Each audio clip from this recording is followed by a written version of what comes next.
Class 11th and 12th humanities के बच्चे जब ह्यूमैनिटीज़ की शुरुआत करते हैं तो कुछ ऐसी गलतियां वो कर देते हैं जो बाद में बहुत भारी पड़ जाती हैं।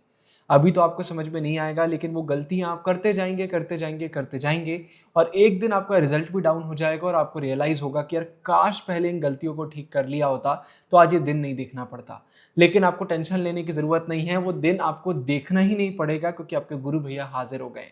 आज की वीडियो में 6 ऐसी मिस्टेक्स मैं आपको बताने वाला हूँ जिसमें से अगर एक मिस्टेक भी आप कर रहे हैं तो आपका रिजल्ट बिगड़ सकता है, चाहे आप क्लास 11th ह्यूमैनिटीज़ में हो या फिर 12th ह्यूमैनिटीज़ में हो।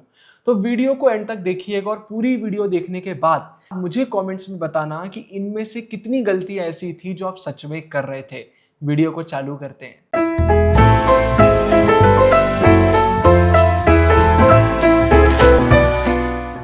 वीडियो को एकदम बेसिक गलतियों से चालू करते हैं और फिर धीरे धीरे हम बड़ी बड़ी गलतियों की तरफ आगे बढ़ेंगे। सबसे पहली सबसे बड़ी मिस्टेक निकल कर आती है एनसीईआरटी ना करना। ये आप सबको पता है, मैं बार बार रिपीट करता हूँ। बहुत सारे बच्चे अभी भी ये गलती कर रहे हैं, उन्होंने रिफ्रेशर ले ली है या फिर यूट्यूब पर कोई भी ऐसी वैसी शॉर्ट ड्यूरेशन की वीडियो देख लेते हैं, अपना काम निपटा लेते हैं। हमारे चैनल पर एक रैपिड रिवीजन सीरीज आई थी, उसमें बच्चे कमेंट करते हैं भैया पूरा चैप्टर समझ में आ गया। नीचे मैं रिप्लाई करता हूँ भाई ये रैपिड रिवीजन सीरीज है, अगर आपको अच्छे से चैप्टर समझना है तो चैनल की एक्सप्लेनेशन वीडियोस देखिए। तो शॉर्टकट मत अपनाइए, एनसीईआरटी बहुत अच्छे से करिए। बाद में रिवीजन भी हम करेंगे, लेकिन स्टार्टिंग में एनसीईआरटी करना बहुत ज़रूरी है, मेन बुक करना बहुत ज़रूरी है। तो अगर आपकी रिफ्रेशर चलती है इकोनॉमिक्स पी जैसे सब्जेक्ट में तो वो करिए, बाकी में एनसीईआरटी करिए। अगर अभी आपने एनसीईआरटी से मोहब्बत नहीं करी तो बाद में सिर्फ और सिर्फ आपको रोना आएगा, क्योंकि पूरा पेपर एनसीईआरटी से बनता है। तो एनसीईआरटी बहुत बहुत बहुत अच्छे से करिए, उसकी एक एक लाइन समझना बहुत इंपॉर्टेंट है। और एनसीईआरटी करने के बाद फिर क्वेश्चन बैंक से आप क्वेश्चन आंसर करेंगे। ओसवाई का लिंक डिस्क्रिप्शन में आपके लिए डाल दूंगा, बहुत ही शानदार क्वेश्चन बैंक है, बहुत बार बता दिया है मैंने आपको। उससे आप क्वेश्चन आंसर करेंगे, डिस्क्रिप्शन के लिंक से ले लीजिएगा, बहुत अच्छे प्राइजेस में आपको क्वेश्चन बैंक मिल जाएंगे। तो एनसीईआरटी, क्वेश्चन बैंक, ये दो चीजें अगर हमने नहीं करी मतलब हमने हमारा रिजल्ट थोड़ा सा नीचे कर लिया। दूसरे नंबर पर एक और बहुत बड़ी मिस्टेक हम करते हैं लेकिन समझ नहीं पाते हैं, और वो ये है कि हम ह्यूमैनिटीज से ऑब्वियसली इमोशनली कनेक्टेड हैं, लेकिन इसका ये मतलब नहीं है कि सेम चीज हम अपने आंसर्स में भी शो करेंगे। Let me explain. हमारे ह्यूमैनिटीज में बहुत सारे टॉपिक्स ऐसे होते हैं जो डायरेक्टली हमारे दिल से जुड़ जाते हैं। आप सोशियोलॉजी पढ़ते हैं, पॉलिटिकल साइंस पढ़ते हैं, आप राइट्स के बारे में, कॉन्स्टिट्यूशन के बारे में, सोसाइटी के बारे में, आप साइकोलॉजी पढ़ते हैं, बहुत सारी चीज़ें पढ़ते हैं और अपनी डे टू डे लाइफ से हम इसे रिलेट करने लग जाते हैं। तो होता यह है कि एग्जाम में जब इससे रिलेटेड कोई भी क्वेश्चन आता है तो हम मन से आंसर लिखने लग जाते हैं कि यार ये तो कनेक्ट हो गया है इमोशनली, तो अपनी लाइफ रिलेटेड आंसर लिख देते हैं। लेकिन मेरे दोस्त, ऐसे आपकी कॉपी चेक नहीं होती है।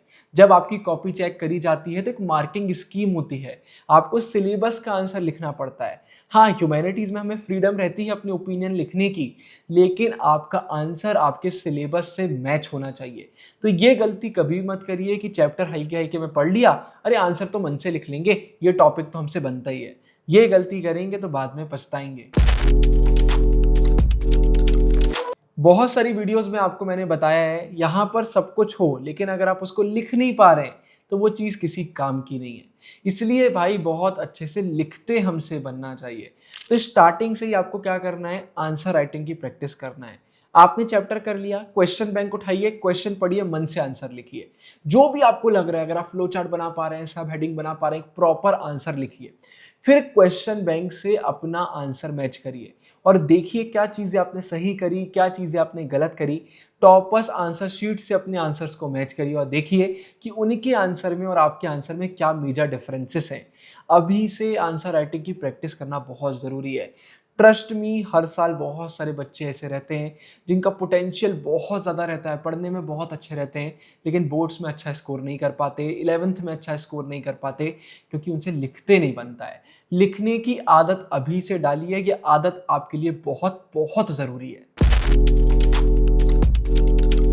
ह्यूमैनिटीज स्ट्रीम में आज से कुछ सालों पहले सीयूटी इंट्रोड्यूस करा गया था। आपको पता होगा 11th 12th के बाद आप सीयूटी एग्जाम देंगे, उसी से आपको अच्छे अच्छे कॉलेजेस मिलेंगे। अब प्रॉब्लम यह है कि आपने ना दो दुनिया बना ली है। सीयूटी की अलग दुनिया है, 11th 12th की अलग दुनिया है। आपको लगता है उसका प्रिपरेशन अलग से करना है, इनका अलग से करना है, लेकिन ऐसा बिल्कुल भी नहीं है। ऑलमोस्ट सिलेबस सेम रहता है। इसका मतलब है कि अगर आप 11th क्लास 12th क्लास मन लगाकर पढ़ रहे हैं, पूरा दिल अपना लगा रहे हैं, तो आपको सीयूटी में टॉपर बनने से कोई नहीं रोक सकता। हाँ, इंग्लिश का पेपर थोड़ा सा डिफरेंट आता है। अगर आप जनरल टेस्ट का पेपर देंगे उसमें मैथमेटिक्स वगैरह आ जाता है, लेकिन वो करा जा सकता है। वो इतना डिफिकल्ट नहीं होता है कि उसके लिए आपको 2 साल चाहिए। सारे जो टॉपर्स निकलते हैं सीयूटी के, वो पहले बोर्ड्स पर फोकस करते हैं, 11th में रहते हैं तो 11th में फोकस करते हैं और उसके बाद सीयूटी प्रिपरेशन करते हैं। अभी से अगर आप एमसीक्यूज की प्रैक्टिस करेंगे, एनसीईआरटी को लाइन बाय लाइन पढ़ेंगे, तो सीयूटी में आपको कोई दिक्कत नहीं आने वाली। और अगर आपकी इंग्लिश कमज़ोर है तो आप इंग्लिश की प्रैक्टिस अभी से कर सकते हैं, उसमें ज़्यादा टाइम तो लगता ही नहीं है। इंग्लिश बोलिए, इंग्लिश लिखिए, इंग्लिश वीडियोज़ देखिए, इंग्लिश की प्रैक्टिस अपने आप हो जाएगी। तो ये सिंपल काम आप कर सकते हैं। सीयूटी और आपको 11 12 को अलग अलग देखने की ज़रूरत नहीं है, ये एक ही रास्ते में सारे पढ़ने वाले हैं। तो सही से मेहनत करेंगे तो सब कुछ आपका हो जाएगा। ह्यूमैनिटीज स्ट्रीम में एक और बहुत बड़ी प्रॉब्लम रहती है कि क्लासेस में बच्चे भी ज़्यादा नहीं रहते हैं। हो सकता है आपके स्कूल में 10 बच्चे होंगे, 15 होंगे, कुछ स्कूलों में ज़्यादा भी रहते हैं तो दोस्ती इतनी अच्छी नहीं होती है।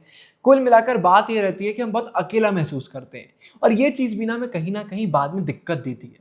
अगर आप ह्यूमैनिटीज़ वाले बच्चों से कनेक्टेड नहीं है तो फिर आप पढ़ेंगे कैसे, अपनी गलतियों से सीखेंगे कैसे, किसी से बात कैसे करेंगे। और इसलिए जो हमारा फ्री टेलीग्राम है वहाँ पर हमारे चैट्स ओपन रहते हैं। 3000 से ज़्यादा बच्चे हमारे ग्रुप का पार्ट हैं और अराउंड 20,000 बच्चे हमारे चैनल का पार्ट है। होता ही है, मैंने कुछ भी पोस्ट करा, आप नीचे कमेंट्स कर सकते हैं, ग्रुप में डायरेक्टली आप बच्चों से बात कर सकते हैं, तो आप कभी भी ना अकेला महसूस नहीं करेंगे। हाँ, 1-2 दिन कई बार बच्चों को ऐसा लगता है ज्वाइन करने के बाद कि यार सब कितने आगे हैं, सब पढ़ रहे हैं, मैं ही पीछे रह गया हूँ। लेकिन 1-2 दिनों बाद ये चीज़ें क्लियर हो जाती हैं, क्योंकि ह्यूमैनिटीज़ के बच्चे होते हैं बहुत सपोर्टिव। आप अपना ही एग्जाम्पल ले लीजिए, हम दूसरों की मदद करते हैं, तो ज़रूर से टेलीग्राम ज्वाइन करिए, बाकी बच्चों से कनेक्ट करिए और इससे आपको समझ में आएगा कि हमारी ह्यूमैनिटीज़ स्ट्रीम कितनी खास है। अब अगर आखिरी मिस्टेक की बात करते हैं तो वो है गाइडेंस को हम अंडर एस्टिमेट करते हैं ह्यूमैनिटीज़ में। हमें लगता है यार सब कुछ बन जाएगा, हटाओ। आप चैनल पर जाकर देखिए, मैंने उन बच्चों का इंटरव्यू भी डाला है जिन्होंने ह्यूमैनिटीज़ में 99.8 99.6% स्कोर करें। और वो भी क्या बोलते थे, भैया आपकी सारी स्ट्रेटेजी वीडियोस हम देखते थे, आपकी सारी टिप्स वाली वीडियोस हम देखते थे। इसका मतलब क्या है, आपको ऑल टाइम सीखना है। कभी भी ना ईगो नहीं आना चाहिए कि मुझसे तो सब कुछ बनता है, मुझे ज़रूरत नहीं है, ह्यूमैनिटीज़ में सब कुछ खुद से कर लेंगे। आप कभी भी अकेले सब कुछ नहीं कर सकते। आपको ऐसे लोगों की ज़रूरत है जो आपके रास्ते से निकल चुके हैं, उन्हें पता है क्या चीज़ें कैसे करना पड़ती हैं। इसीलिए गाइडेंस हमेशा सीखते रहिए। ये एक बहुत बड़ा रीज़न था, आपको पता चल ही गया होगा, मैंने एक बुक लिखी थी आज से कुछ समय पहले, डिकोडिंग ह्यूमैनिटीज़। मतलब सोचिए, ह्यूमैनिटीज़ पर पूरी एक बुक मैंने लिखी है जहाँ पर मैंने आपको बताया है कि भाई ह्यूमैनिटीज़ में सही से एक ज़िंदगी कैसे जी जाती है, कैसे पढ़ना है, क्या गलतियाँ नहीं करना है, प्रोडक्टिव कैसे बनना है, मेंटल हेल्थ पर कैसे ध्यान देना है, सीयूटी के बारे में सब कुछ इस बुक में मैंने बताया है। तो आपको ऑल टाइम 24/7 सीखने की आदत डालना है। सीखेंगे तो आगे बढ़ेंगे। तो भाई मुझे कमेंट्स में बताइएगा इनमें से कितनी ऐसी मिस्टेक्स थी जो आप जाने अनजाने कर रहे थे। और अगर वीडियो पसंद आया हो तो कमेंट में ये भी लिखिए कि भैया मज़ा आ गया। आगे मुझे बताइए किस टॉपिक पर आपको वीडियो चाहिए। ऊपर एंड स्क्रीन में इंपॉर्टेंट वीडियो डाल रहा हूँ, डिस्क्रिप्शन में ओसवाल के हमारी प्लेलिस्ट के टेलीग्राम के सारे लिंक्स आपको मिल जाएंगे। इस वीडियो के लिए इतना ही, ढेर सारा प्यार। साइनिंग ऑफ, गुरु भैया।